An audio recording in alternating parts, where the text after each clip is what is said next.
அன்புமணி ஐயாவை பார்க்கறதுக்கு வந்தா நீங்க பார்க்க கூடாதுன்னு நாங்க சொல்ல முடியுமா? சொல்லி அவர் தடுக்க முடியுமா?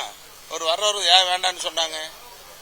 அவர் வந்து பார்க்கலாமே, ஐயா கூட சேர்ந்து செயல்படலாமே. இப்போ மருத்துவமனையில் திடீர்னு சேலம் பரப்புரைக்கு பிரச்சார கூட்டத்துக்கு வந்தார்.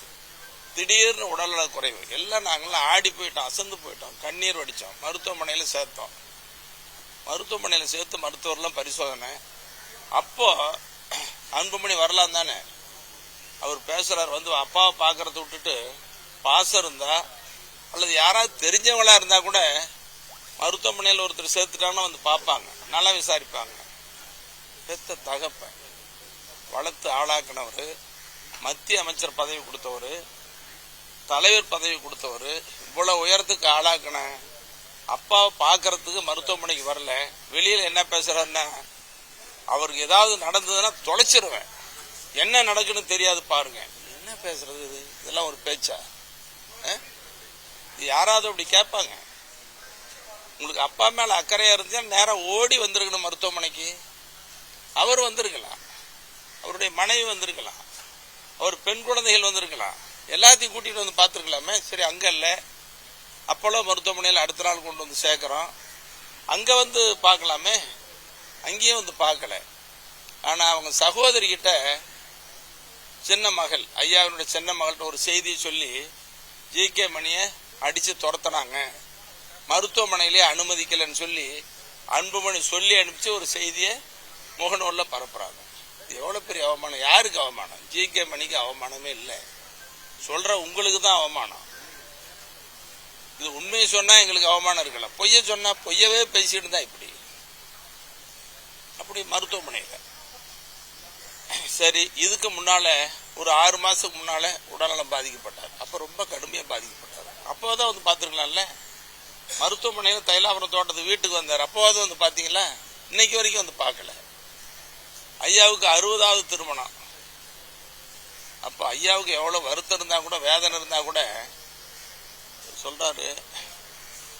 ஐயா கிட்ட தொலைபேசியில் ஒரு செய்தி, ஐயா நண்பரு உங்க மகன் குடும்பத்தோட வரப்போறாராம் அப்படின்னு ஒரு செய்தி சொன்ன உடனே ஐயா அம்மா கிட்ட சொல்றாரு, இன்னைக்கு உங்க மகன் வர்றாரா பாக்குறதுக்கு.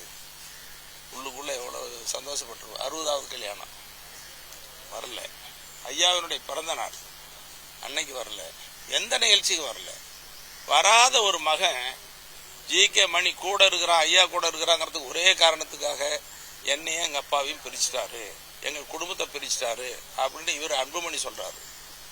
அன்புமணி மகள்கள் அவங்கள விட்டு எங்க தாத்தாவை பார்க்க விடாம ஜி.கே. மணி பிரிச்சுட்டாரு. ஏமா நானா பிரிச்சேன்? அவங்க குழந்தைகளை கூட பார்க்க விடலையா? என்ன பொய், என்ன அபத்தம்! இது நியாயமா? அடுக்குமா? யாராவது மக்கள் ஏத்துக்குவாங்களா? இத ஒட்டு மொத்தமா ஜி.கே. மணி பிரிச்சுட்டான்னு சொல்றது, ஜி.கே. மணி துரோகம் பண்ணிட்டான்னு சொல்றது படிச்சவங்க மத்தியில, வெளியில இருக்கிறவங்க எல்லாத்துக்கும் புரியுது.